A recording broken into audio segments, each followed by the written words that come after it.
my very first job. Imagine this, young 13-year-old lad desperate to earn a little bit more pocket money. And this is in the days of pounds, shillings and pence, by the way, not modern decimalisation. So I went to the local shops, and the greengrocer wanted help on a Saturday morning.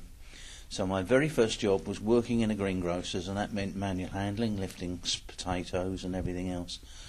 So it gave me an inkling then that, there was a fair amount of physical activity involved in work. So shifting spuds, moving things, filling shelves, potatoes, apples, oranges, getting to know the fruit.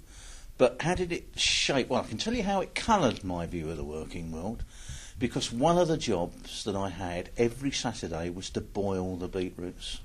Now, if you've ever seen that, I mean, people buy them in tins and in jars these days, but I used to have whole beetroots, and I used to have to stick them in this boiling vat and boil them up and then peel the skins off. So you've got this boiling, and the smell was absolutely, to me, disgusting.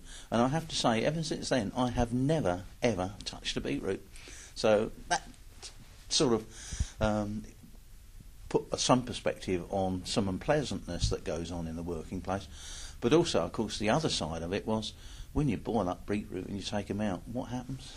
Your hands finish up completely pink. So I used to go home and try and explain to people why I smelt a beetroot and why my hands were pink for 3 or 4 days before I managed to get rid of it. So that's what coloured my, forgive the pun, won't you? It coloured my view of the working world.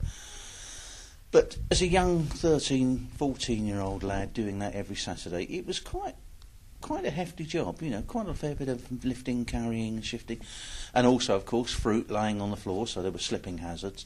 So it gave me an idea, and I'd have to say the greengrocer did it. You used to say, look out for the banana skins on the floor, literally, and the other things, although bananas were still on ration, I think. No, they weren't.